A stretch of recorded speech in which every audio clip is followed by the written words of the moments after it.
Ladies and gentlemen, what is up? We are here, 410 Sports Talk, James Haskell, along with my co-host Glenn Martin, and we are ready to get into it. If you guys have been regulars to the show, which we hope you are, if you'll remember, we did a mock last week, but because of the changes with Orlando Brown and him being gone, we've shuffled some picks, we've added some picks. So we're going to go ahead and redo just the first 4 rounds. We're going to keep our late round picks the same. So if you want to see those, go ahead and look at our other one. But we're going to do the first 4 picks or the first 4 rounds. It's more than 4 picks. Yeah. And provide you guys with our picks. But before we do, we're going to allow you guys to hop in, and we're going to get to some news, of course. A ton of stuff broke. I don't want to start with the Bucky Brooks thing. We're going to get there. I want to start with, really quickly, Glenn, the legitimacy and your thoughts on the Julio Jones rumors being tossed around and the possibility of Julio Jones being made a Raven. Now, we heard this last year. We made a video about it. It's resurfacing again. If I'm not mistaken, he has $38 million left on his contract. I think it's like 15, 11, and 11. Rough numbers as far as the remaining years. What's your take on a fit and possibility? Well, I think, a player like him fits in pretty much any offense, any scheme, whatever you want to draw up. Julio Jones is made for, whatever offense you can think of. Now, the issue is he's aging. He's been battling a lot of injuries lately, and he's still relatively expensive. And I doubt that with 3 years remaining on his contract that he's going to be much up for some sort of restructure or anything like that. I mean, maybe they could, but that's usually going to come with additional years if you want to ask a guy to do that. So I don't know from a cap standpoint how they can make it work. Right now, I think they have like $15 million in available space, which is what his cap number is this year. So, I think we both anticipate Villanueva being added. He's going to have, he's going to come with a small cap hit. We're hopeful that Justin Houston's on his way here. He's going to come with a cap hit. So I just don't see how. And then they got to sign the rookies, and then some insurance policy type players, some cheaper guys, and then if guys get hurt. So I just don't know how they can fit it on the cap, and how willing they'd be when you look at his past, his recent history of him missing a lot of games. That has me a little worried. I mean, as a Ravens fan, so while I think he'd be an awesome ad from a when he's on the field standpoint, I mean, he checks all the boxes of what we need, but I just don't see it as a realistic thing. Not yet. Yeah, I can understand your point there. It's nice to talk about, and it's nice to see it in the news. But if I had to, go from likely to very likely to be 10, unlikely to be 1, I'm probably at like a 2. Yeah. The likelihood of it could make it work if both sides were determined. I just don't know if both sides are that determined. 1, to get rid of a guy like that because of the uproar, from the fan base, things like that. 2, for the Ravens to add a contract like that, no matter who it is. Right. So I think that those 2 things are missing. Now, that being said, let's get right into it. Bucky Brooks. Talking reckless. Bucky is talking about the Ravens bucking the system. Man, I'm on it with these puns. And getting rid of Lamar Jackson and drafting Justin Fields, sitting Justin Fields for a year, letting Lamar play out his 5th year. First of all, I just want to say one thing. To me, his whole argument doesn't make sense. But even before that, if you're a GM and you are moving on from Lamar Jackson, why would you not trade him? Why would you just let him play out his contract and then give him up for nothing? Not saying that we're going to do that, but if you had any sense at all, what kind of a haul you could get for Lamar Jackson? You're just going to let him walk? That's your big plan, Bucky Brooks? That's your innovative, groundbreaking plan as a new way to you're reinventing the wheel in the NFL? No, you at least trade him and get something for him, right? Yeah, I mean, but regardless of that, I mean, but I see what you're saying. I mean, he's not even making like a logical, right? Even though it's clearly, I don't know if he's just trying to get attention. I'm not sure because every time I turn on NFL Network, he's on there, so he doesn't need more exposure. He's already guaranteed. It looks like the spot, but he didn't make any sense. I mean, you don't trade a guy that's as accomplished as him, and I appreciate Marcellus Wiley kind of took him to task a little bit, invited him on the show, and just broke down, all that Lamar has done so far in his career. And it's unmatched. I mean, it's unmatched the success he's had this early in his career. from an individual accolade standpoint, from a win-loss standpoint. I mean, there's not much else that he could have done outside of win the Super Bowl, which is obviously a team thing and not a player thing. But as far as individual accolades, this guy has literally done everything you can at this point in his career. So I think it was ridiculous. I mean, I don't know what would make him even spew this nonsense. It's silly. He was really leaning on the fact that we're system based. It's a plug and play thing. And he made the comparison between Alex Smith to Colin Kaepernick in their first years as full starters in Greg Roman's system were relatively the same. But we're talking about the second time in NFL history, unanimous MVP. We're talking about respect to him. We aren't talking about Alex Smith. Right. We're talking about Lamar Jackson, ladies and gentlemen, who, like you said, Glenn, he has exceeded all expectations and then some. Yes. He, to me, is redefining the position at quarterback and is the true Steph Curry of the NFL. So you don't just say, oh, we're the Warriors. We got a good system. Let's just replace Lamar Jackson. Now, to make that comparison even stronger, a guy like Draymond Green is dependent on that system. Right. So some of our running backs might be dependent on that system. Right. Some of that might be plug and play, but you don't just remove the head of the snake and then expect to just have the same results and equivalent results or something similar. It doesn't happen that way. It's pie in the sky stuff. It's, off season's been too long for old Bucky Brooks. He's been looking at too many draft boards. I think he's got he needs some time off, Bucky. Go take a vacation. Yeah, I agree with you. It was silly.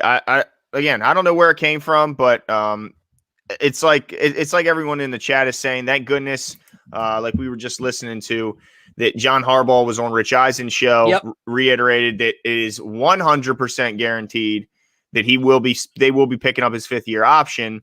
And I'm sure if it was up to him, it'd be 100% that they're going to extend him. But now, contracts aren't really his lane, so I'm sure he can't really guarantee that. But I'm sure he feels strongly that a deal is in the works, and hopefully it'll be coming through. I was encouraged from hearing Eric DeCosta say, hopefully I'll have some good news for you guys soon. I mean, that's what I was hoping for, that it would be sooner than later. But I think they're focused on the draft right now, but it's coming.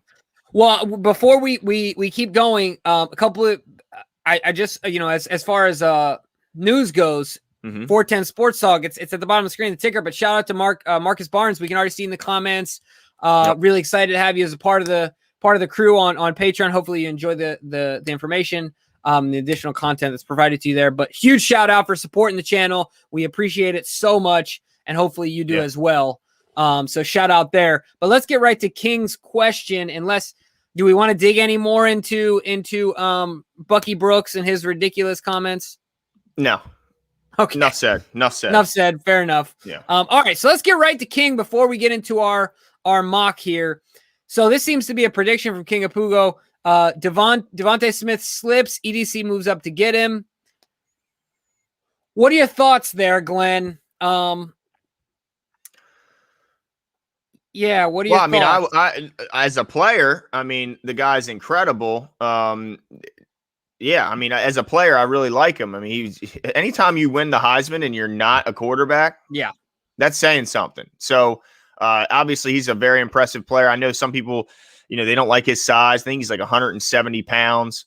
166 pounds, Glenn. Yeah, he's light, but as they, as he pointed out, because I saw him actually also doing a recent interview, he said, look, we're not weightlifters. We're not power lifters. We're football players. And on the football field, I'm effective. And I agree with him. You can't hit receivers like this. Isn't the old days where you could just tee off and you had to be able to withstand a certain amount of punishment. You don't need to worry about that kind of thing. And also the cornerbacks can't beat you up like they used to be able to. Illegal contact is enforced after 5 yards. But do you get concerned about, sorry to cut you off there. Do you get concerned about, like press coverage? For example, if he's going against a corner, Jimmy Smith is significantly bigger than him. Right. And Marlon Humphrey probably can easily overpower. Now, that doesn't mean he's not quicker. He doesn't have strategy. He's been dealing with press, I'm sure, for a long time. He's been slight forever. Yeah. Right. And he's been obviously torching people. But any concerns there when he gets up into the NFL level as far as like guys getting their paws on him at the line of scrimmage?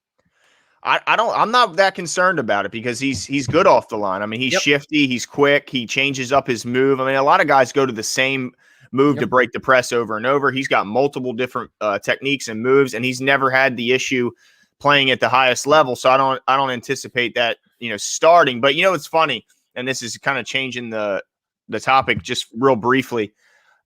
It just reiterates that when you watch the national media, you have to take when they talk about your team with a grain of salt, and you also have to realize that they're doing that with every team. It's just we notice it more with ours is how sometimes they miss a lot of stuff. And I know they're covering the whole league, but they were talking about the cornerback situation in the draft, and they were bringing up who's the top corner, who's going to make the most plays, and of course at the top of the cornerback draft you have a few guys that they're arguing, who's going to be better. J.C. Horn, Surtain, and Surtain went to Alabama, right? And they made a point.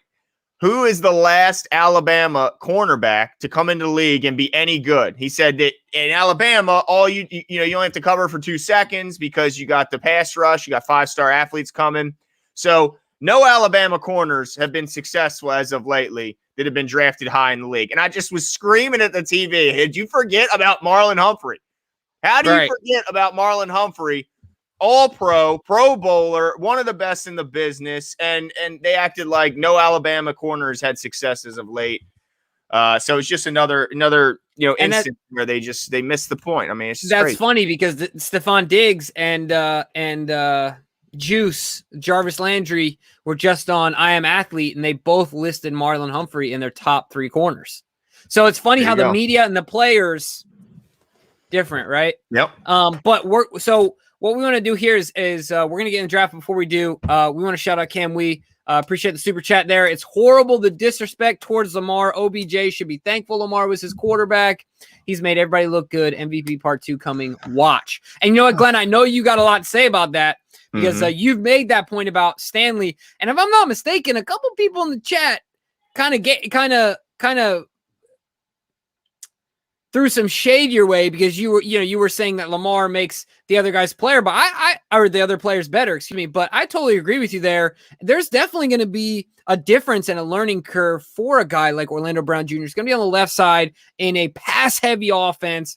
And so I think that's a legitimate point that's worth analyzing and realizing that, the most elusive quarterback in NFL history will make you better statistically as a lineman, period. And the offensive system accompanied with it. I mean, obviously he does it a lot by himself, but also the system with a guy in a pistol that can pull it at any time. You don't know which way the ball's going, but I'm glad that Cam Wee brought up Orlando Brown Jr. And I'm sorry, Jimmy, because I didn't prep you for this, but I watched his press conference and it got me fired up, Jimbo. Oh, I posted about it on our Patreon. It was. Did you? Because look, business is never personal, but just like Michael Scott said, business is the most personal thing in the world. It pissed me off. And let me tell you why. He went on there and he raved about how much he loved the organization, the Ravens, and how thankful he was that they, went and took a chance on him after a poor combine performance, let him live out one of his dreams, which is to play for the Ravens like his father did. He just raved how he has such a, great respect for all the people here and he's, loves everyone here and all that stuff. And it really pissed me off, Jimmy, because all his actions have shown the opposite. He's shown himself to be selfish and kind of a baby, in my opinion. I mean, here's the thing. Say you're unhappy. Say you're unhappy. That's fine. Why can't you go to them even if you want to request a trade, right? If you're saying, I don't want to play there, can't you do it a little bit quieter than going and blasting it on Twitter, which is going to be on ESPN, on NFL Network. It's going to be everywhere. It's going to hurt the very organization that you just said you love, you have respect for, you've admired for all these years. You've always dreamed to play for them. And you totally you take all their bargaining chips out of their hands. You don't care about. You could have played out your fine. You could have went and talked to them, and they could have said, "Look, it's just not in the cards for us here. You can play out your final year, and you can go be a Chief next year after you play out your contract. You can go be wherever you want to be and sign up whatever contract and play whichever position." But what from his actions has told you that he believes all that stuff he was saying? Everything he's shown us is that he's about him. And he's not about the team. He's about himself, and he's about his own ambitions, and he's not about winning and about the football team. And that just bugs me after he raved about how they did him this favor and they let him.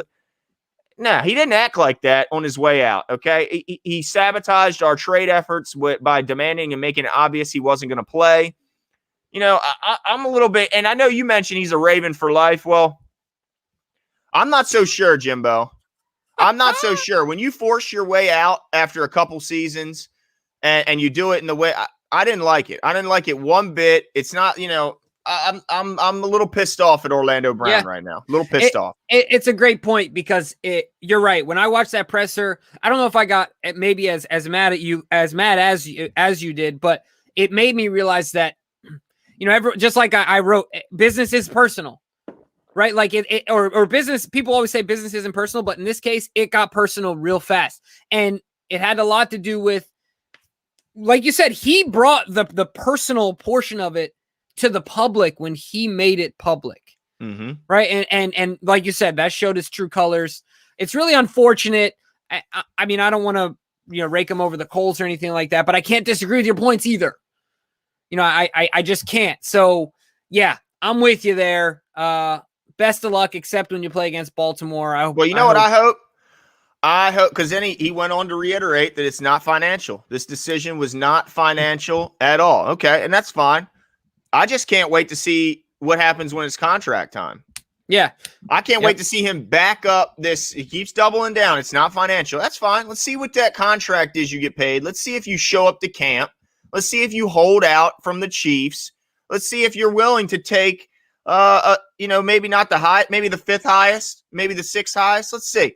Because I have a feeling that money is going to all of a sudden become more important when the contract negotiations come up. So, I mean, I just didn't. It just seemed like a baby move to me. Like, wah, I can't play where I want to play, so I'm not going to play for you guys anymore. Wah, you big baby. That's what I felt like saying. You big baby. They even said they let me come. They let me be myself, grow into the man. And what'd you do as a repayment of thanks? You screwed them. You absolutely screwed them. And, you know, you could have done all that behind the scenes, and it would have helped the Ravens still hold some cards. And they could have just said, look, we're shopping him because we're not going to be able to afford him in a year. Not that he's demanding his way out. It looks like he might refuse to play. Oh, my goodness. It makes me sick. And I'm a Ravens fan. You know what I mean? I'm a Ravens fan first and foremost. Sorry. You know, so if you're screwing over my team, I'm going to have a problem with it. Right. So. Yeah. Anyway, I got fired up watching that earlier. I know. God, I was trying to move you to the big screen here, but I did it wrong.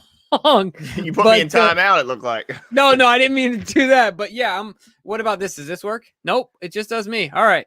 Moving on. I totally agree with you though. It was really tough, and he didn't do anything. He didn't do anything great for us. Certainly he hurt us more than anything. And you know, his comment about the Ronnie deal, as soon as he saw Ronnie's money, he was like, yeah, I got to go. Like you said, it's all about his self-interest at that point. He showed his cards. Yeah. And also I felt there was a certain disingenuousness about his comments, because if you notice, he kept saying it's deeper than the surface. Like, it was very rote. It wasn't like, it was very practiced. Mm-hmm. When they were asking him about the Ravens in his center, he had to practice that, right? Come off, to try and come off as genuine, right? Oh, they got a hold of him. PR got a hold. I mean, they do with everybody, but yeah, they got a hold of him, made sure, you know, he said the right things and all that stuff. But your actions speak louder than your words, and his actions didn't show that he, you know, felt the way he said he felt. Yep. And he's going to be in the bank, back in the bank this coming year. What do you think? What do you think the fans are, guys? Let us know what you think the fans are going to do. Are they going to cheer him? Are they going to, you know, when his name is called? I don't know how they don't really introduce the opponents, but and it's not like he's a receiver or somebody who's going to touch the ball. So I don't know how he's going to, you know, but I'm sure they'll put him up on the big board at some point. Do you think he gets booed? What's the reaction? I think it's a mix, but I think he gets some boos, because there's a lot of people out there that are feeling just like you. That he overextended his hand, and you know, he shouldn't have gone. You're right. The tweet that said "I'm a left tackle" was just a temper tantrum. That's all it was. Big baby. Temper tantrum. And it could. I might get grilled for saying this, but it could be even worse that he maybe hid behind his dad's story a little bit. Yeah, I mean, like, you know what I mean? Maybe there's a little bit of like deflecting there, hiding behind it. And look, I'm not one to say what's in someone's heart and a man that's passed, but I don't think Zeus Sr. would have done that. I mean, who knows? I mean, I think Zeus. Yeah, the way he's being portrayed is kind of surprising to me. Like acting as if you're a second-class citizen unless you're a left tackle. I mean, you're playing in the NFL. I mean, you're one of how many people that get to put on an NFL Yeah, you're already a 1%er. Shut up and play. Anyway, that's and he played what 11 to 13 years. His dad did. I mean, he should be proud of himself, not looking at himself as some second-rate guy because he didn't play left tackle. I mean, the fact that you played any more than the fact that you got to the NFL at all is an accomplishment. And the fact that you had a second and even third contract. I mean, I just don't. He was the highest paid right tackle in the NFL at one point. We made him the highest paid right tackle. The Ravens did. I mean, what else do you want? I think, or the Browns. Yeah, I don't understand. I think it was us. But yeah, no, I'm with you 100%. And just like Troy said here, Senior was a man's man. He didn't talk. He handled his business. Amen to that. That's right. He was a man's man. I don't think Orlando Senior would have been, whining to the media like a big baby. I mean, look, he got me pissed. Got me fired up, Jimbo. Oh, he got me fired up. Well, let's do this. Let's get to the draft here, and get rolling, ladies and gentlemen. Man, we've been cranking out these mock drafts like crazy. I mean, the trade didn't do us any favors. I mean, as soon as we put it out, boom, the next day the trade just changed everything for us. Right. No, absolutely. So we put out our full first round yesterday. Mm-hmm. And we're trying to be as accurate as possible. I will say, though, as far as the two Ravens picks, speaking of accuracy, I personally, now, Glenn, you have the right to stick to our picks. What do you mean? So, like the picks that we made yesterday. Oh, yeah. Who was our first two? I don't even remember. Oh, my gosh. I know, like you said, we've Did you copy I this? did. Okay. Yeah, I want to make sure we get, because we did pretty good last year. In comparison to what a lot of people do. But I think this year could be a little tougher with, all the people that held out. How much did that affect them? It's going to be interesting to see how this draft unfolds. No, for sure. All right. So do you want to start? I'll start us off. Sure. Okay. All right. So with the 27th pick in the NFL draft. Oh, boy.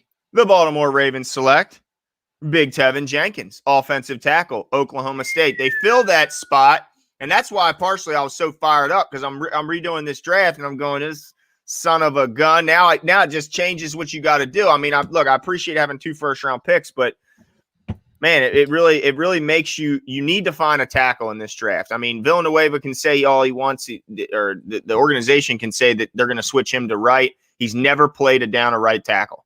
So, how can you count on him to all of a sudden switch when he's 33 years old when it's described as trying to write with your offhand or trying to, brush your teeth with your offhand or use a fork? It's not that easy just to transition, even though some would think it would be. So to me, he's an insurance policy for Ronnie Stanley.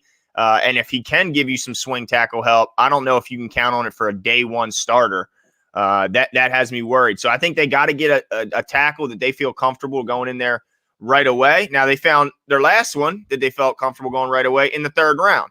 So I'm not saying that they have to find him in the 1st, but I just am in love with some Tevin Jenkins. And I tell you what, I'm going to be devastated if he ends up being a Steeler on Thursday or you know what I mean? Because I could see them taking him a few picks before the Ravens pick, but I'm going to go right now. I'm going to say Tevin makes it to the spot. There's a lot of tackles up there, man. There's a lot of tackles, and it's all about what you like. If you need a left tackle, you might not be thinking Tevin.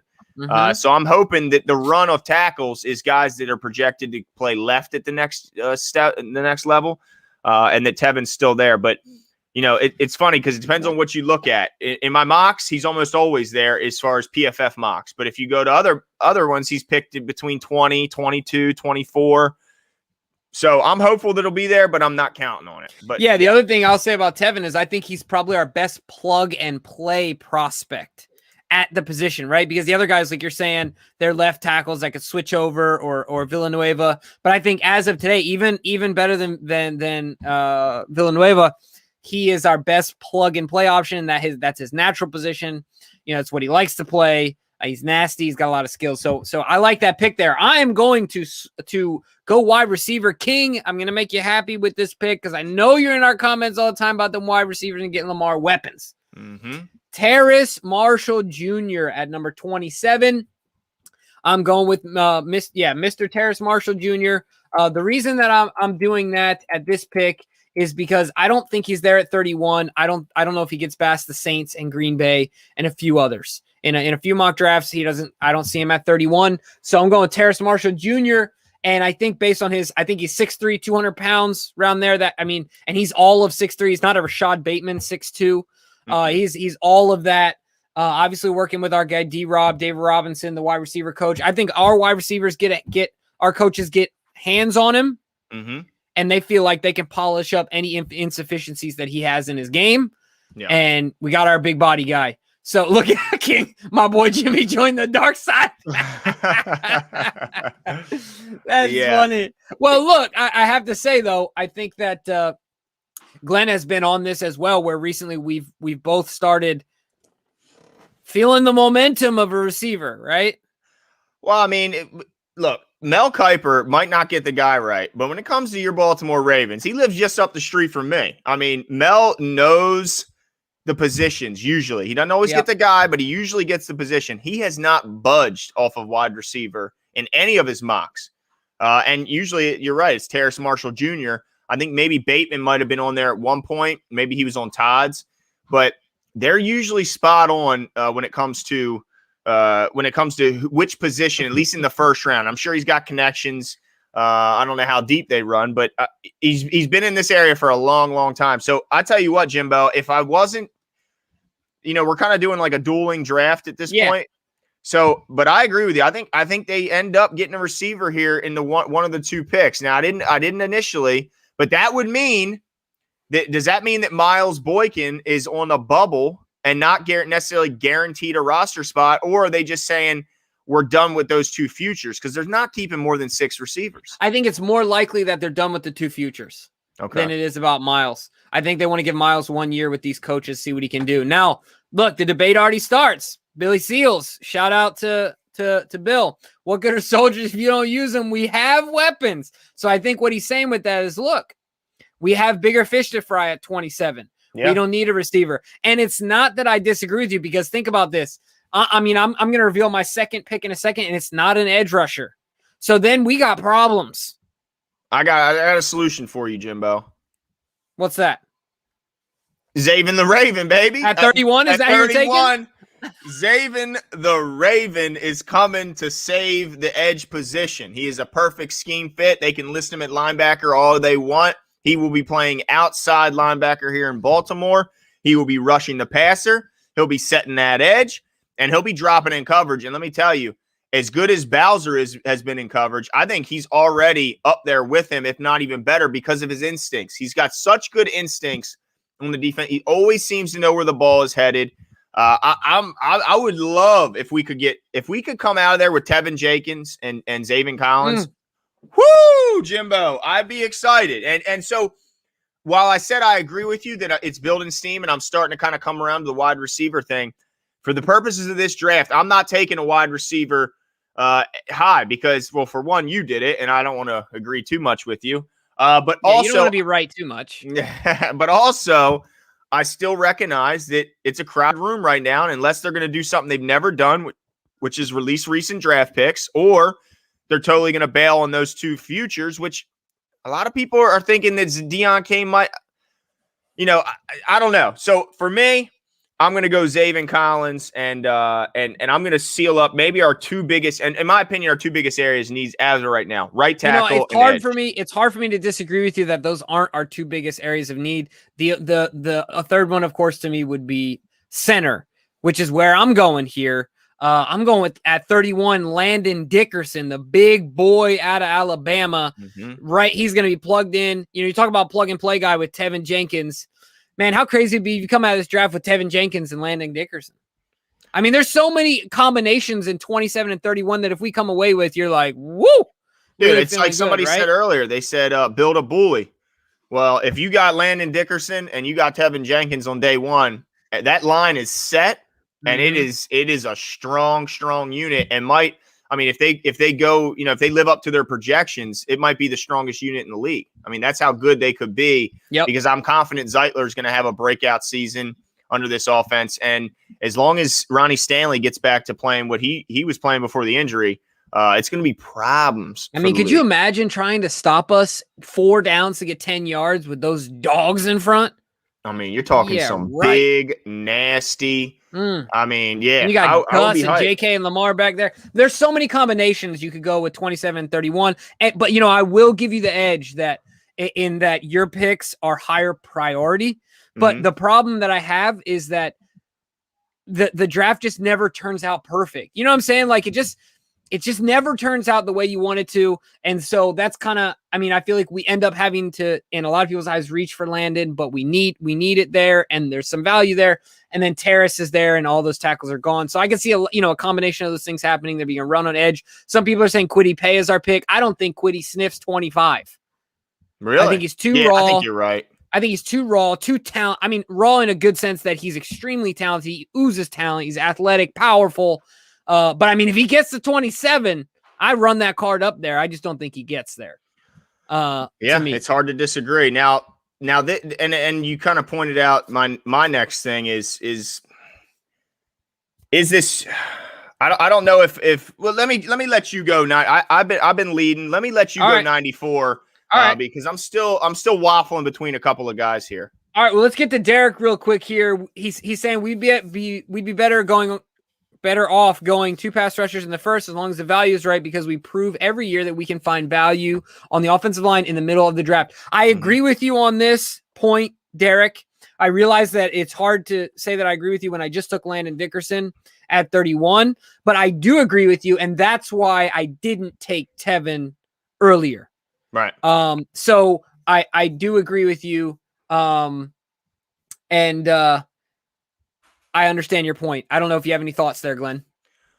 No, I think doubling down one position, that would be tough in such an important draft where I look at it, I see a couple key spots. If the edge was the only weakness, say Orlando's still here, then maybe I could see that. But now that Orlando's gone, I just think that would be a little bit embarrassment of riches going back-to-back edge, right? With both of those picks. So just because that's the hard thing, because we're in win now mode. We've got to get plug and play guys. We've got but we've got positions of need. There's so many things to consider. It just makes it difficult. And going one position would be, like you said, tricky. Now, the Spirit of Ogon mentioned if they get both linemen and the Julio Jones trade. Look, that would be great, but we talked about at the beginning of the show. It's okay if you were a little late hopping in. We'll forgive you this time. Next time you have to sing or something like that. I don't know. But we did talk about that, and we consider the fact that both teams neither party is determined enough to get a deal done to where we believe it will happen. Yeah. And then I want to get to, let's see here. There's another one. I want to get to Drew Frazier. I think offensive tackle Jackson Carman is a very intriguing pick for the Ravens in the first round. He's a prototypical Ravens offensive line prospect, huge and powerful. I think he'll be drafted a lot higher than anyone thinks. I haven't done a lot of research on Jackson Carman. Let me see. Because what I've done, Drew, is I've kind of looked at the upper echelon of guys, and then if we don't get one, then I jump right down to that 94 to 136 range and see who's still available based on the mocks that I build. So I like it. I'm trying to find him. My question to you as a follow-up, maybe you could put in the chat. What is it that other than him being huge and powerful, is there anything else in his game that stands out that makes you think he would be a first rounder? Yeah, because I'm looking at, maybe I'm missing him here, but I'm looking at DraftPlex positional rankings, and I don't see him at all on the tackle, not even like all the way down as an undrafted guy. So I'm not sure if maybe he's a guard. Let me see. He's 6'6", 330. Whew, that's a big boy. Yeah. Okay. He's listed as a guard here. So he has him listed as his 4th best guard in the draft, but a guard nonetheless. Now that's just one man's opinion. I don't know. Maybe other people would view him as a tackle, but he plays at Clemson, and DraftPlex had him rated as a round 2 to 3 guy as a guard. So sounds like he's a good player. I just don't know if he's the answer at tackle, because that might be that dead spot that we have as it stands right now, right? Drew, that would be where we don't have that. So if we don't take him at 31, he might be gone by 94. So the Ravens might be looking at that dilemma as well. Not saying they're not going to move around, but we're sticking and picking as it stands. And so that might be a guy that we haven't evaluated a ton. Yeah, absolutely. So for me, you already did 94, right? I did not. Oh, okay. Sorry, I wanted to get to Drew's point real quick. Yeah, sure. 94, I'm excited about, partly because I like this guy's name. 6'8", 300-pound offensive tackle, plugging and playing at right tackle, Stone Forsythe out of the University of Florida. That's right. Gators chomp, baby. He gets you in that grip, and I'm sure a lot like Orlando Brown Jr. Has the length, the size, over I think it was over 500. Let me get the exact. I think it was over 500 snaps, passing snaps, and he only allowed 15 pressures. Yeah. Pressures, exactly. Yeah, I looked into him after you pointed him out, man. Gee, Louis. So I think he could be another guy that we get later in the draft where we get the other guys earlier, and then we still feel confident, just like Orlando Brown, getting him, plugging and playing, especially when he's going to be playing against a guy like Zeitler, who's going to give him a lot of guidance, give him a lot of help. And so I'm going with Stone Forsythe out of the University of Florida. Sorry, Brady Christensen, but this might have been my new the day 2 guy as far as offensive tackles go. I like his name. I mean, that's a pretty cool name for a football player. Stone. Yeah. I like it. All right. So for me, I'm going to go Kendrick Green here, the offensive guard / center out of Illinois. I think he's the perfect guy that we could add after I just sealed up the right tackle position with Jenkins, fixed some of the edge issues, although not quite done. But I think Justin Houston could be on his way to Baltimore very shortly after the draft. So I think that's a group that's sealed up. Then I bring in Kendrick Green because if Bozeman wants to move to center and everything looks good, that's fine. He can play center. Kendrick played left guard in college. If Bozeman feels, or if the coaches feel that Bozeman should be better suited at left guard, that's fine because Kendrick Green can play center as well. I think he's a perfect scheme fit. He fits right into this group. And we talk about building a bully, and I'm building in the trenches, Jimbo. My first 3 picks are all in the trenches. And I think that all we need to do is give Lamar that pocket, give Lamar that confidence, and obviously continue to open up run game or lanes in the run game. And I'm not so sure the weapons are that, as bad as people are trying to, make it look like. I think they're going to develop, and I think they're going to be just fine if need be. Now, if they went and grabbed a first-round wide receiver, I'm not saying I would be disappointed, but I think that right now they're fine with what they got, and they can make it work with the guys that they have in the room. It'd be nice if they could make sure Watkins stays healthy, and I think that would definitely go a long way in the success of the group. But I'm confident. So I got Kendrick Green coming in. And he's going to bolster that offensive line. This unit is set now, and we're done with offensive linemen for the rest of this draft, in my opinion. I like it, and I might be dreaming, but I got him a little later, hoping that he's still around. So I'm just going to tease that out. But I like the pick Hopefully as well. Not too much late because he is a 2-3 guy. He's a 2-3 guy. You're right. Okay. So the other thing I want to mention, one other thing, the reason that I came off of Bateman in the first round, I wanted to mention this before I forgot, and I went Terrace Marshall. One of the things I looked up, Terrace Marshall, I believe is the youngest prospect in the draft. He's 20 years old. Wow. And that surprised me because he played behind some really good guys. He's 20 years old, and so that to me means he's got a lot of time to develop. Now, we're in win now mode, but the kid is already quite advanced as a player. But as a 20-year-old, he's got the body. Like I said, these guys can go in and really, yeah. He was born in 2000, Glenn. How you feel about that? Wow. Doesn't have 19 in front of his birth date, huh? So I just think it's incredible that was another reason why I said, because now you're getting a 20 to 24, 25-year-old, not a 22 to 27, or you know what I mean? He's 1 year younger. So anyway, I just wanted to bring that up because that was another tick for me on the right side. But all right. So at 104, he's been dropping a lot. I don't have all the answers as to why, but I'm going Jamar Johnson, safety. And I know that Eric DaCosta said we've Chuck Clark is the heart and soul, and they like Deshaun Elliott and things like that. But I think Jamar Johnson is just too dang good at this position in the draft. 104. I think he's still there because the safety position is a little undervalued. And we take him. Wow. Okay. Yep. I mean, that'd be fine. I wouldn't be mad about it. Okay. All right. Well, let me see where I'm going to go here because I fell in love with a cornerback, Jimbo. Oh, boy. I think you remember from our last mock, I fell in love with a cornerback. But I think I'm going to try and get a little greedy, and and he's depending on where you look, he's like a 4, 5, or 6 round pick. Mm-hmm. I think he's going to be more towards the higher end of that, like the 4th round. Mm-hmm. But man, this might be a little bit crazy. I'm veering here a little bit, but I think they grab Tommy Tremble, the tight end out of Notre Dame, the blocking machine, who also matches that with some nice speed up the seam route. Now, I know some people may be shocked by that. He's 6'4", he's 242, but man, I just feel like this team needs 3 solid tight ends. I feel like if this team had 3 solid tight ends, I don't think we have 3 right now. I think we got 2. We got Nick Boyle and we got Mark Andrews, and that's all great. But we know that Nick Boyle, when he went down last year, it affected the team. Well, boom. If you got Tremble, even if if they all stay healthy, boom, it's a home run. But even if Boyle were to go down, Tremble is an absolute monster when it comes to blocking. Okay. Yep. He's got unmatched 1-2 as a run blocker. Okay. And to match with that, he's not a big slobber knocker like Boyle, where he's not fleet of foot. This guy's got legit speed and explosiveness.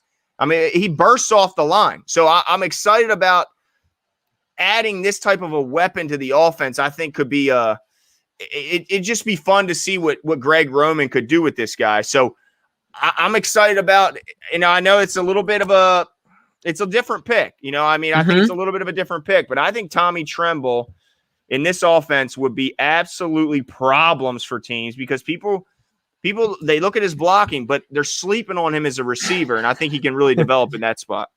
Yeah, no, I'm with you there. I really like that pick. It would be a little bit off the beaten path, but definitely a need for us based on the volume of tight ends that we use. Casper said 180 viewers. Shout out. We appreciate it. Hopefully that number breaks 200. Jamar Johnson, I see you. Shout out Casper, who's always in our comments. Make sure you guys share the show around your social media platforms so we can keep getting that number up. But every week we are breaking records, Glenn. That's right. And look, Tim, he says he hates agreeing with me on 90% of things. Well, I don't know why you hate it, but I appreciate it. But King said, are we running the wishbone? Hey, I know, Glenn. That was funny when I saw that. Remember, Hayden Hurst was here. He had 40 catches, So it's not like there's not room for 3 tight ends in this offense. So Mark Andrews had led the league in touchdowns as a tight end when Hayden was here, and Hayden still had 40 grabs and was hugely important. I think sorely missed after he left. I think you bring in Tommy Tremble, and it would just be another wrinkle in this offense that defensive coordinators would have to account for. Yep, I agree with you 100% there, Glenn. So it would definitely be an intriguing pick and one I would not complain about. Now, I want to give you mine at 104. That was your 104, right? I'm tracking correctly. 104, here. Yep. Is your guy Kendrick Green? I'm hoping that he's still there. You picked him at 94, right? And I'm taking him. He's 10 picks later. Okay, he could be there. Oh, excuse me. Hold on. No. 131. This is my 131. Sorry, Jamar Johnson. Jamar Johnson was my 104. You got him dropping. You got him dropping. And sorry for the numbers. The reason I think he could drop is because unless you're Quentin Nelson, there seems to be a devaluation of guards, generally speaking. And so if there's a chance of a guy being there and getting value, I think it could be him. Goodness gracious, we got Marshall Yanda, Hall of Famer, in the 3rd round. It's true. It's plenty realistic to think that this guy could be around in the 4th.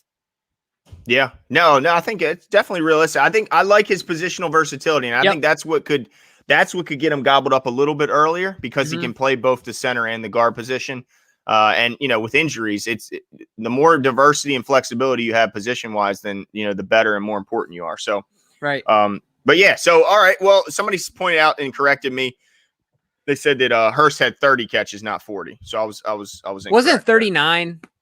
Anyway, I don't know. I think it sounds right. I didn't verify it, but I think whoever pointed that is right. Billy Seals wasn't Lamar an MVP behind 3 tight end sets? Absolutely. Billy Seals is definitely a trench guy.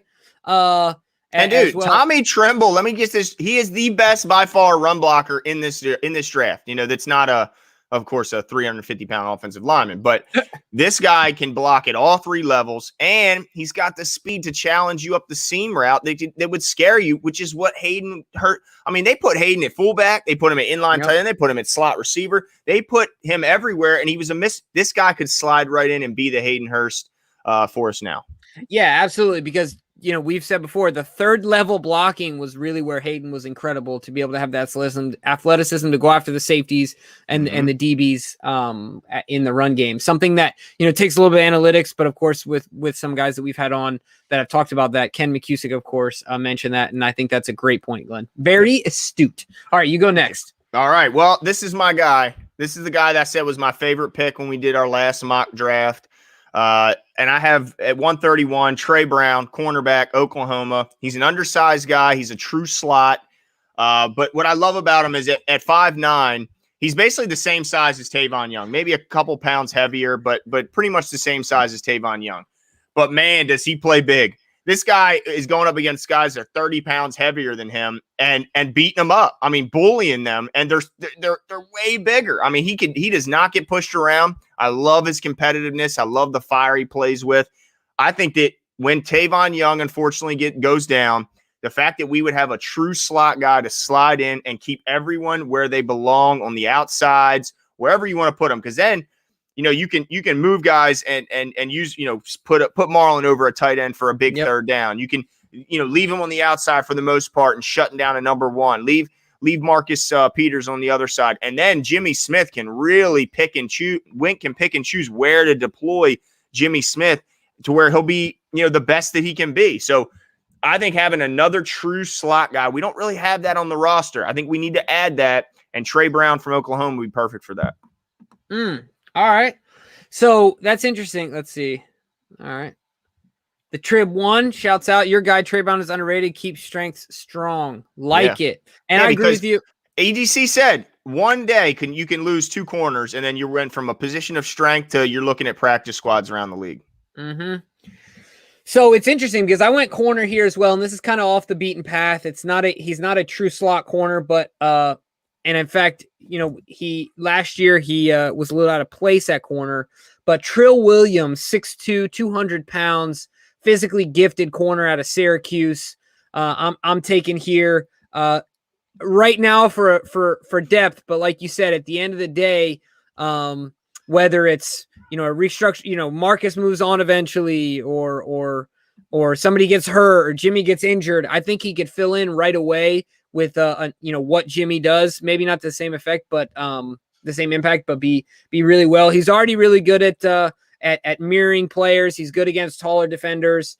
He's physical, and he's an elite athlete overall. So at this point in the draft, I don't think you're getting a perfect player. I don't think at any point in the draft you're getting a perfect player, but I like his size, his speed, and his ability to follow taller players as your number ones are usually big guys. So like his ability, he's only a junior coming out, so he's a young kid. And I'm excited about him. All right. He got better every single year as well, which I think is also important.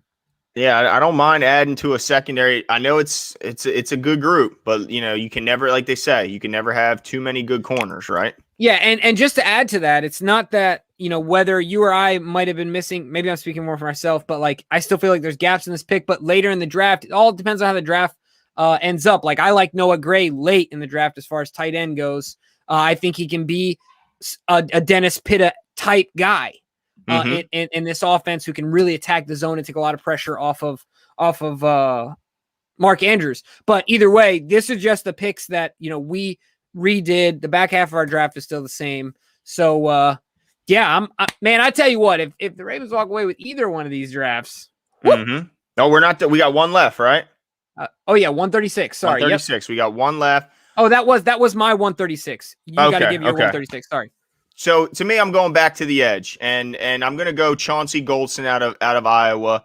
I love that he's already going to be coming in day one and be good at setting that edge and being a good run defender. This guy just screams to me the perfect Ravens pick. He's a late round, a mid round guy. We need to add to that room. As much as I love, who's the vet we play like a Raven, the guy Pernell McPhee. Oh, okay. Yeah. As much as I love Pernell McPhee, I don't expect him to be here next year, right? I don't expect Sack Daddy to get an extent or another contract with us. So this room is still thin. So we got to add multiple bodies. I know I took Zaven earlier. Well, I'm going to double down. I'm going to take Chauncey Golston. I think day one, he can already provide some help on downs 1 and 2 as a run defender. And hopefully with some good coaching, he can develop some of that pass rush skill because he's got, the body type. He looks like a Raven already. I think he's like 6'6". He's 265. He looks like a Raven. He's built like that. And he's already staunch against the run. So that'll get you in the door pretty quick here in Baltimore. And if he can develop that pass rush, then it's going to be problems. Okay. So I really like adding some help to that room. And so I'm going to do that with Chauncey Golston. Nice. I like it. I mean, either way, this draft isn't complete. And, a couple people already mentioned, Glenn, you didn't take a receiver. Well, I mentioned early that because of the purposes of this dueling draft, right, you did take a receiver. Right. And I don't necessarily disagree with you. I think that there could be one in that first round. It could be Bateman, could be, I saw a lot of people saying, why aren't we going after like Kadarius Toney? And when I watched Kadarius Toney, I liked everything I saw. This guy is but to me, he's a better version than Devin Duvernay. He does a lot of the same things. You can get him the jet sweeps. You can get him the quick slants, the quick screen passes, and just get him the ball any way you can. And then he does the rest. But man, Toney was so explosive when he cuts in and out. This guy is so explosive in his route. He leaves the defender like standing in quicksand. I mean, it's unbelievable. And then the after catch. I mean, I remember he took a jet sweep and was surprised that, he came around the hole and I guess he was his vision was blocked by the offensive line. He didn't see him coming. All of a sudden, boom, a defender runs right into him and he just trucked him without even knowing he was coming. Just ran right through the guy and then continued to go for another 20 yards. He is a fantastic player. I think there's a little bit of redundancy there currently on our roster. We got small guys. I don't think we have a guy quite like him. He's like I said, he's a souped up version, I guess, of Duvernay. But I just don't see it. But yeah, again, I may have taken, if we were just doing this by ourselves and not, trying to be a little bit opposite, I would have maybe taken one of those two wide receivers in the first. But I also did take Cornell Powell later on at 171 out of Clemson, who I think could step in and really provide some help at the outside. So but not for me with Toney. He's a better version of Duvernay, in my opinion. And I watched like 5-6 games, and I watched his one-on-ones at the Senior Bowl. That's funny. He might actually be bigger than Bateman, which by the time the draft comes around, he could have, his ankles could be in the floor, so he could be 5'9". Yeah, exactly. I don't know how a guy continues to shrink. It is so funny to me. Over time, gravity, that your vertebrae just compress. You know what I mean? He's just so old that he's starting to shrink. No, he's so old. Yeah, I'm totally kidding. So yeah, we're really excited about the draft, man. I really can't wait. Is there any way, any position that you would be surprised that the Ravens address with 27 and 31? What would shock me? Not a guy, but a specific position. Yeah, I think. There's a couple of positions. If they went corner in the first round, I would be surprised. Now, I do have them picking one in the third round, but I think corner in the first round. I think interior defensive line would surprise me, and only because I know they're aging there, but they did just address that last year with Metabike and Broderick Washington. Excuse me. So that would shock me. Obviously, quarterback would blow my hair back, but that I don't think I have to worry about that. But I think those are the three that would jump out at me. How about you? What about running back? Would that surprise you? That would surprise me. It surprised me last year. It turned out to be the right move last year. Right. But yeah, that would surprise the heck. I mean, especially because they just got Dobbins. I mean, there's at least, last year you could have said, well, Mark Ingram is getting older and stuff like that.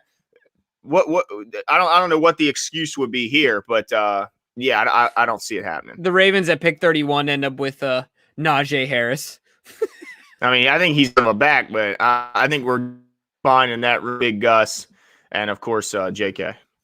Yeah, and then would there be any way you come out of the 27th and the first round and you're disappointed? Not surprised, but disappointed? Disappointed. Like, for example, I'll answer this question and I'll let you to answer it. I would be disappointed. I would be disappointed if I felt like we reached on both picks. Well, what do you mean by that? That's a great question. So, for example, if they took a center at 27, as much as we need a center, if they felt that desperate to reach for a center at 27 and then take like an Elijah Moore or something like that because all the other receivers are gone. Oh yeah, I agree. I would be, which look, honestly, Glenn, I know that sounds crazy, but once again, the board falls in weird ways and you take the picks you that are there, and that could readily end up happening. Yeah. No, I mean, but I would be disappointed. What if they go? So you'd be fine if they didn't address the receiver position and they just went in the trenches, or with whether it be offense or defensive front. And I just want to point this out. Somebody mentioned that Tony was bigger than Devin Duvernay. They're both listed at 5'11". And Duvernay was I think a little bit heavier. Yeah, Duvernay was about 10 pounds heavier, just over 200, and Tony was just under. So, and I want to say also, I would be disappointed, like Tim said, if they took Jason Oweh. I don't want that. Oh, yeah, thank you.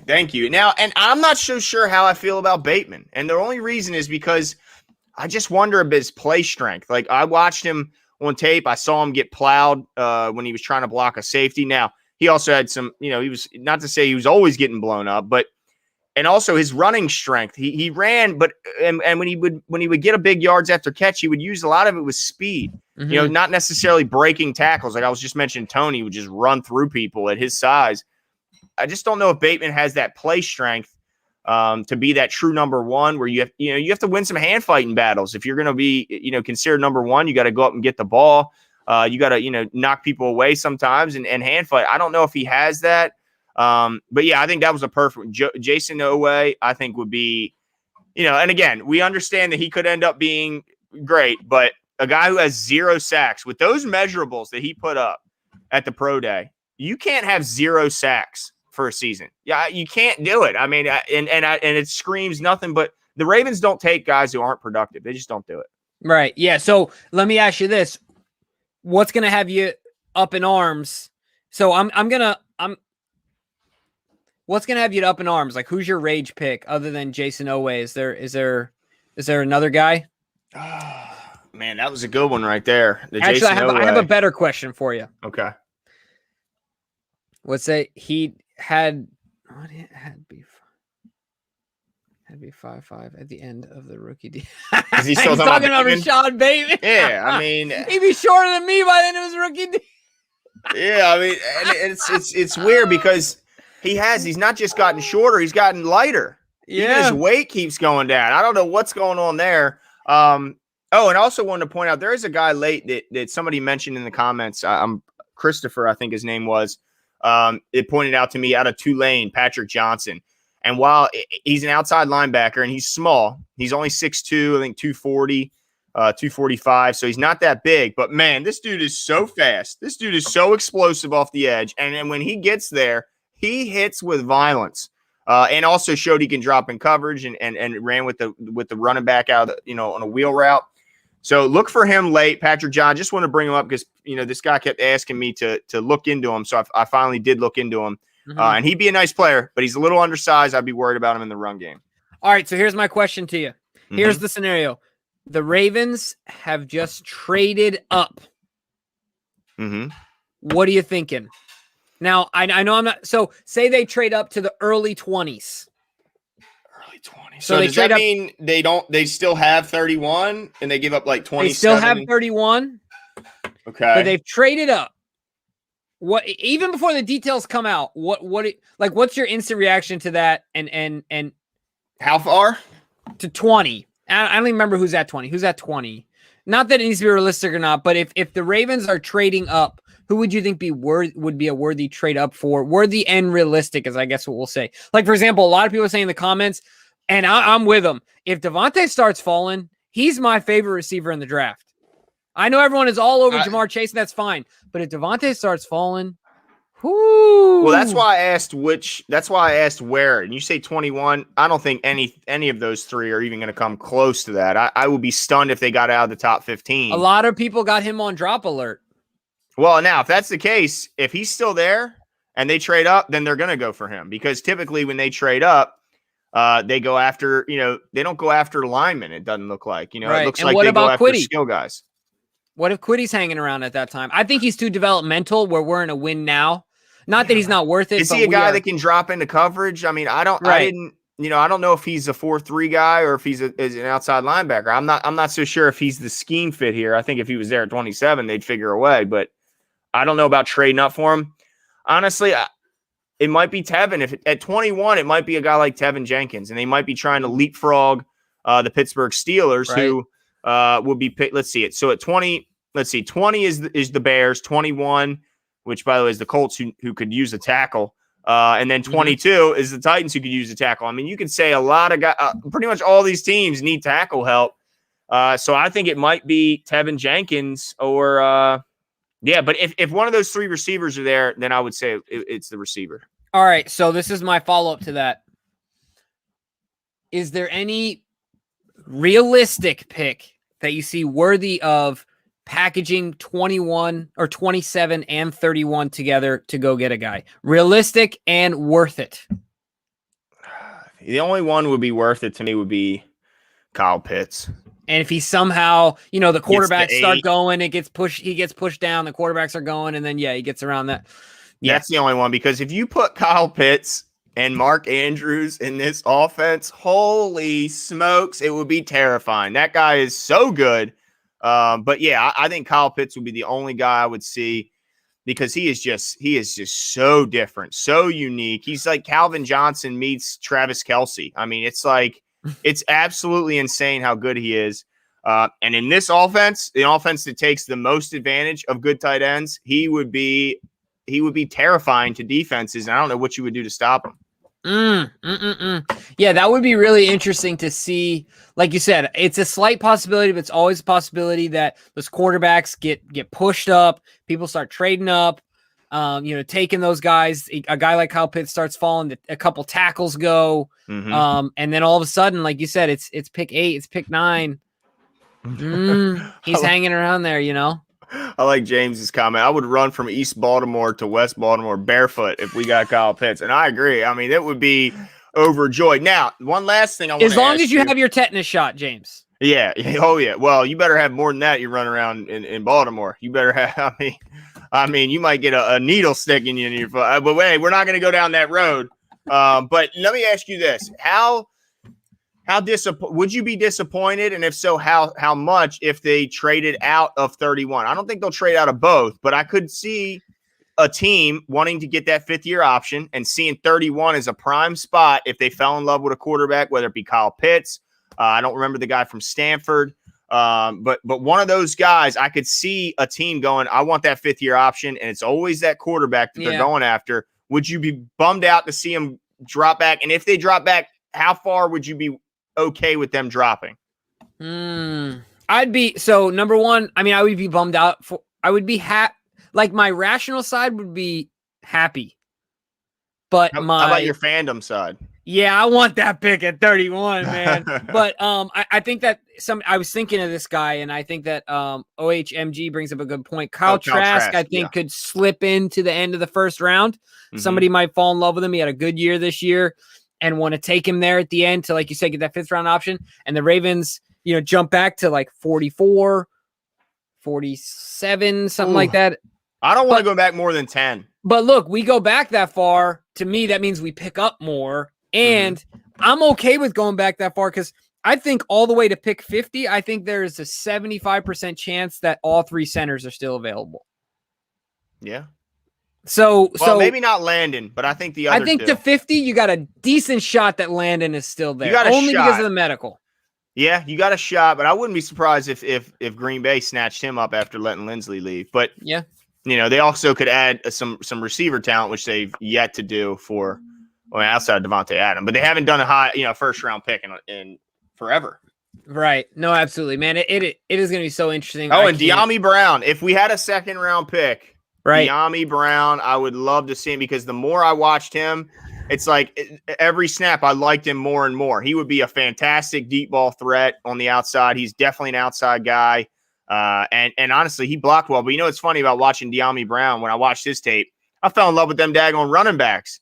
They got some running backs at North Carolina this year. I think the number one rated running back is out of North Carolina, right? According to PFF anyway. Some have him, some have Najee, some I think it might have Travis Etienne out of Clemson, but both their running backs are top 5 in this class, both of them. And I saw why. Those guys are incredible. But yeah, if De'Ami Brown is in the second round and and the Ravens do trade out of 31 and maybe grab a second rounder and a fourth or something like that, watch out for De'Ami Brown. I wouldn't be shocked at all. Yeah, and the other thing I want to say too, just to kind of put a bow on our picks, in summary, I absolutely believe that our two biggest needs are now tackle and edge rusher. Yeah. Because we have a viable option with Bozeman going to center. It's still a large need, but we have some developmental guys. Let's not forget about Bredesen. Let's not forget about Phillips. Cologne Castillo. But specifically referring to that left guard spot, you still have Ben Powers. So you have three guys in Phillips, Powers, and Bredesen that are guards by nature. Bredesen was a collegiate left guard. So you have options. So tackle, you don't really have options except Tyree Phillips. And so I wouldn't be surprised, just like if you picked, if I'm not mistaken, they come out of the first round and they address tackle, edge defender, whatever the order may be. But those are certainly, if you're going just on need, that's what it is, right? Yeah. Oh, yeah, it is. There's no doubt. And I think you need guys that you think can start day one. So, you can't take developmental guys at those positions, I don't think, because, man, that right tackle spot's got me nervous, Jimbo. Villanueva didn't really help set me at ease at right tackle. So, yeah, they got to do something, and I think they got to do it. But it's crazy. Every mock I'm seeing, 7 tackles, 8 tackles going in the first round. Like, everyone needs a tackle. So how are the Ravens going to get one? That's the big question. Yeah. Whew, man, I wonder. And you're right. It's so interesting with Tevin because mocks are all over the board. Yeah. With him. So it's so tricky to say. But if he's there, man, I think that's the pick. Well, I mean, I think a lot of people are the pick. I've obviously picked Terrace Marshall and things like that. But it's really hard to come off of a guy like that, right? Oh, yeah. No, absolutely. I mean, I just don't know what they don't like about him. Like, how do some people have this many tackles rated ahead of him? Unless you just tell me that, well, they're all lefts and he's That's what I think it is. Okay. Yeah, that's what I think it is. But, somebody Shrimp Trawler brought up that Tevin Jenkins to Miami because Tua is left-handed. You've talked about that before, them taking Orlando Brown, him playing right tackle because Tua is left-handed, right? Interesting thought. I don't think you were selling. I don't think we're going to sell that to Orlando, but yeah, to me, I mean, I never understood why, other than the blind spot thing. Is that the only thing? Because he can't see it coming, and because it's their it's their most vulnerable spot. Yeah, I guess so. But it's just to me, it's like, is it really that much different? I mean, I imagine when the quarterback drops back, he has a bit of a blind. I don't know. It just puzzles me why it's so prestigious. If statistically, if a lot of quarterbacks are right-handed, a lot of times when they get hit, they swipe that hand down a defender does, so it might cause more turnovers. Bigger hits to the quarterback. It might be more detrimental, right? Coming That's off true. that side. And then what about lastly? I think somebody in the chat just brought up, and actually we forgot about this, that Dennis Kelly, the former Titan, was brought in for a visit already for the Ravens, and he's a tackle. So now he didn't necessarily play that great last year. I'm looking at some of his statistics. They weren't that pretty. But he would at least provide some veteran depth, a guy who's done it. He is 6'8", 321 pounds. So he's a big boy. He's a big fella. Yeah, he's a big fella. He's a true right tackle, a guy who didn't, he's not a guy where he's going to complain about it. Yeah, exactly. We're not going to hear any whining, any crying like we heard from Orlando. Big, anyway. But yeah, so I guess that would make me feel a little bit better knowing that we got a guy who's at least done it. Now, I don't think he's going to be a Pro Bowler, but he would be a nice add as depth, and as if we don't come away with one of those tackles, that he would at least be a big body in there and a guy that would be tough to run around. Right. Yeah. No, I don't mind that either. And one of the things I want to mention that Eric talked about in the presser is that, look, guys, the way fans and media and stuff view free agency is different than him, different than his heart. He said, he looks at free agency from, day one of free agency to August. He said locking up some vets, before August.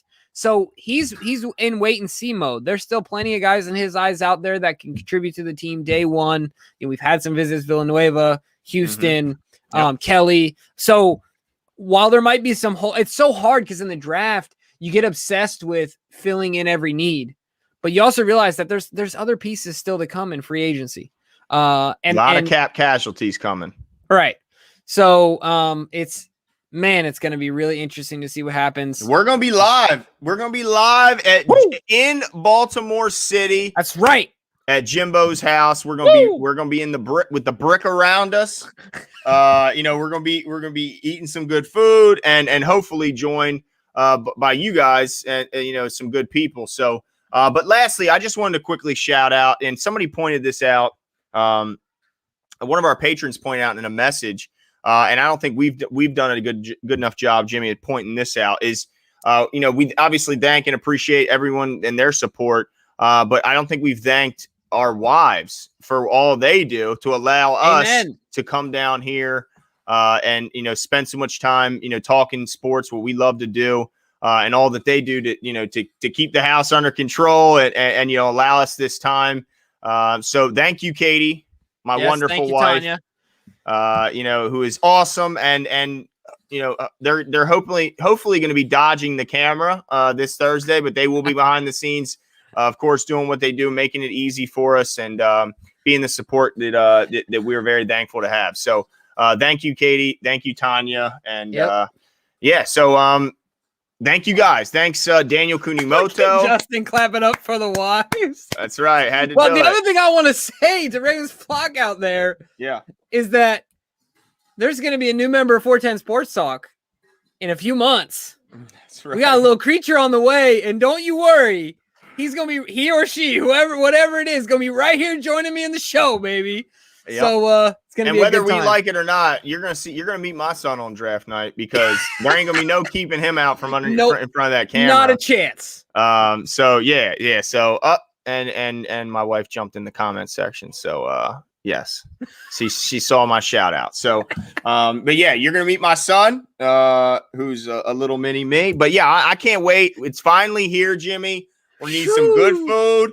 We're going to have some good people. We're going to break down. We're going to have, hopefully we're going to have some guests. We're trying to arrange some guests. Yeah, we got Tony on. So okay. Tony will come in and give us instant reaction. We've reached out to a few other people to hopefully give their instant reactions as well. Mm-hmm. And we can't wait.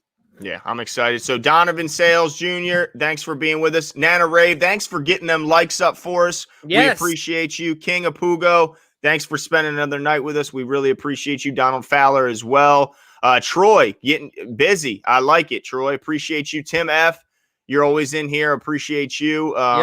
Nick Solano, same with you. We appreciate you being in here. Yeah. Get it out there, guys. Let whatever you guys do on the draft night, tune in with us and let the others know. We're also going to reach out to DraftFlex. Good call, Charles. Going to reach out to him and make sure that we get a reaction and from man, him what as if we beat DraftFlex in draft accuracy? Do we get a belt? Right. I want to hear the glass break like Stone Cold. Oh, my goodness. If you smell what 410 Sports Talk is cooking. God. That was my two favorites. The Rock and Stone Cold. Those are my two favorites. But anyway, You're scaring them off, Glenn. You're scaring them off. Dang it. Sorry, everyone. But thank you guys for coming out with us, and we'll talk to you real soon. See you.